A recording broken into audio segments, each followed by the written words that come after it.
कहानी की शुरुआत में हम एक पुलिस वाले को देखते हैं जो एक घर की ओर जा रहा होता है। वहां जाते ही वह उन घर वालों से कहता है कि उस क्रिमिनल को बाहर निकालो, पर वे घर वाले उसको निकालने से इनकार करते हैं। तो पुलिस वाला कहता है अगर नहीं निकालोगे तो मुझे अंदर आना होगा। तो फिर वो निकालने के लिए राजी हो जाते हैं। तभी वहाँ के शेरिफ और वहाँ के रहने वाले लोग आ जाते हैं और वो पुलिस वाला उन्हें वापस जाने के लिए बोलता है, पर वे लोग वहीं रुकते हैं और बोलते हैं कि हम उसे मार कर ही जाएंगे। पुलिस वाले की बात ना सुनकर वे लोग उनके घरों पर आग फेंकने लगते हैं और गोलियां चलाने लगते हैं, जिससे अंदर के लोग गोलियां लगने की वजह से मर जाते हैं और आग से जलकर मर जाते हैं। देखते ही देखते वे उनके घर को जलाकर राख बना देते हैं और रात में वे लाशों को ढूंढने लगते हैं ताकि वे अपनी यादगार पिक्चर ले सके। तभी हम देखते हैं एक आदमी कार की तरफ जा रहा होता है जहां उसे वो औरत दिख मिलती है जिसके पास एक बच्चा रहता है। वो उस बच्चे को ले लेता है और उस औरत को मार देता है। फिर हम हैदर नाम के एक लड़की को देखते हैं जो मीट के टुकड़े को काट रही होती है। फिर वो अपने दोस्त निक से मिलती है। निक कहती है उसके बॉयफ्रेंड ने जो लड़का बताया है वो बहुत अच्छा है। फिर उसकी दोस्त अपने काम पे वापस चली जाती है। फिर हम हैदर के बॉयफ्रेंड को देखते हैं जो बॉक्सिंग कर रहा होता है और हैदर पेंटिंग में हड्डियों से सजा रही होती है।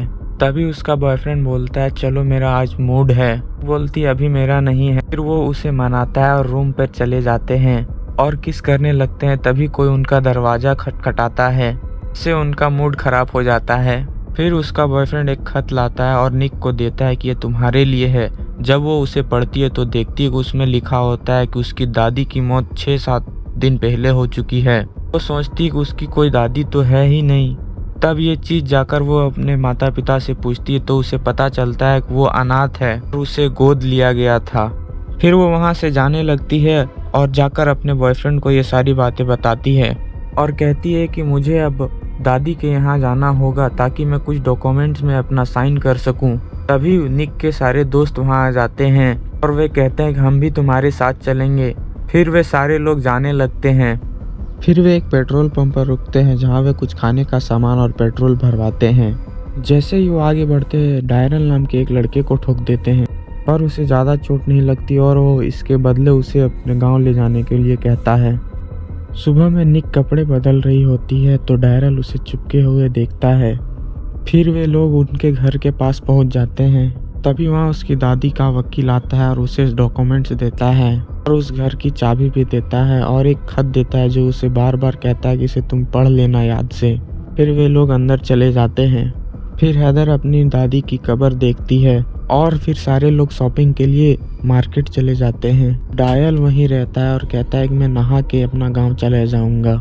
फिर हम डायल को देखते हैं जो कि एक असल में चोर था और वहां चोरी करने के इरादे से आया था। फिर वो सारी चीज़ें चुराने लगता है और अपने पोटली में भरने लगता है। फिर वे लोग मार्केट पहुंच जाते हैं। दूर से शेरिफ और उसका दोस्त उन्हें गंदी नज़र से देख रहे होते हैं। इधर डायल उस बड़ी वाली चाबी का दरवाज़ा ढूंढ रहा होता है। इधर निक रायन का प्राइवेट पार्ट छूती है। तब हमें पता चलता है कि निक और रायन का पहले से चक्कर होता है। रायन को वो दरवाज़ा मिल जाता है और वो उसके अंदर चला जाता है। वहाँ एक और दरवाज़ा होता है जो उसे वाइन स्टोर की जगह पर ले जाता है। तब उसे वहाँ एक लोहे की बड़ी दीवार दिखती है जिसे वो खोलने की बहुत कोशिश करता है पर नहीं खोल पाता है। जैसे ही वो दूसरे औजार खोलने लगता है तो पीछे से वो दरिंदा आकर उसके सर पे हथौड़ा मार देता है और मार मार कर उसकी जान ले लेता है। तभी वहाँ पे एक पुलिस वाला आता है और हैदर से बात करने लगता है। तभी वहाँ पे शेरिफ भी आता है और पुलिस वाले को भगा देता है और हैदर से कहता है कि वो ज़मीन उसके नाम कर दे, पर हैदर वहाँ से चली जाती है। घर आते ही उन्हें पता चलता है रायल एक चोर होता है। में हैदर देखती है एक पेंटिंग पे जैसा निशान है वैसा है उसके छाती पर भी है। उधर निक का बॉयफ्रेंड वो दरवाज़ा ढूंढ लेता है और उसके अंदर जाने लगता है। तब वहाँ पे खून देखता है और वो नीचे जाने लगता है।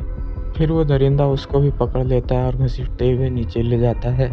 तभी निक रायन को कुछ दिखाने के बहाने से फार्म हाउस के अंदर ले जाता है और वहाँ उसके साथ अलग काम करता है। तभी हैदर अपनी मरी हुई दादी का लाश देखती है और भागने लगती है और सबको बुलाने लगती है, पर उसे वहाँ कोई नहीं दिखता है। फिर वो किचन में जाती है तो वो दरिंदा किसी की उंगलियां काट रहा होता है। जैसे ही वो हैदर को देखता है उसको मारकर बेहोश कर देता है।